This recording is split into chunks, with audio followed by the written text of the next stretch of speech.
ये कहानी है महोबा के प्रसिद्ध चंदेल राजवंश की वंशज और गोंड साम्राज्य की महारानी दुर्गावती की। ये कहानी है रानी के अदम्य साहस, कुशल नेतृत्व और वीरता की। रानी दुर्गावती का जन्म 5 अक्टूबर 1524 को कालिंजर में हुआ था, जो कि मध्यकालीन भारत में सबसे अभेद्य किलों में से एक था। ऐसा कहा जाता है कि उनका जन्म दुर्गा अष्टमी के दिन हुआ था, इसलिए इनके माता पिता ने उनका नाम दुर्गावती रखा। 18 साल की उम्र में उनका विवाह गढ़ा कटंगा के गोंड राजा संग्राम शाह के पुत्र दलपत शाह से हुआ था, जिसमें 2 शाही परिवारों के बीच गठबंधन मजबूत हुआ। विवाह के कुछ वर्षों बाद 1548 में दलपत शाह की मृत्यु हो गई। रानी ने अपने नाबालिग पुत्र वीर नारायण को उत्तराधिकारी बनाया और खुद गोंडवाना साम्राज्य की बागडोर संभाली। रानी दुर्गावती ने अपने कुशल शासन से राज्य को इतना समृद्ध कर दिया कि लोग सोने के सिक्के और हाथी देकर कर का भुगतान करने लगे। रानी दुर्गावती ने अपने राज्य की सीमाओं को सुदृढ़ किया। विद्रोहियों को कुचलने के लिए उन्होंने व्यक्तिगत तौर पर अपनी सेना का नेतृत्व किया।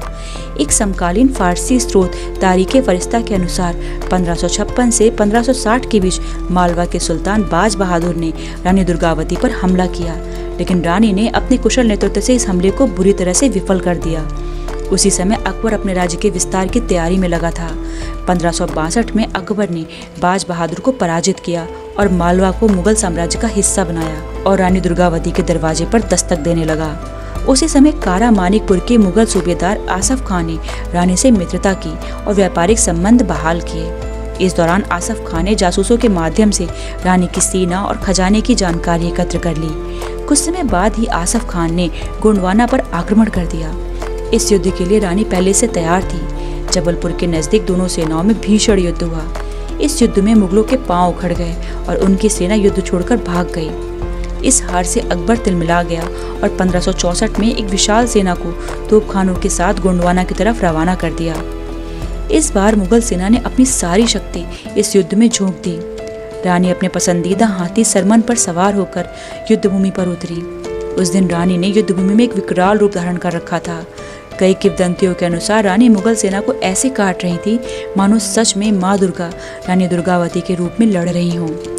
रानी 3 बार मुगल सेना को पीछे धकेलने में सफल रही, लेकिन फिर एक तीर उनकी दाहिनी कनपट्टी में और दूसरा उनकी गर्दन में जा लगा, जिससे रानी मूर्छित हो गई। होश में आने पर उन्होंने महसूस किया कि दिन बीत चुका था। उन्होंने अपने हाथी चालक आधार बघेला को उन्हें खंजर से मार डालने के लिए कहा। बघेला के मना करने पर उन्होंने अपना ही खंजर निकाला और अपने सीने में घोंप लिया। इस प्रकार 24 जून 1564 को बहादुर रानी दुर्गावती की मृत्यु हो गई। अपने जीवन काल में रानी ने 40 से अधिक युद्ध लड़े और इस आखिरी युद्ध को छोड़कर सभी में उन्हें विजयश्री का आशीर्वाद मिला।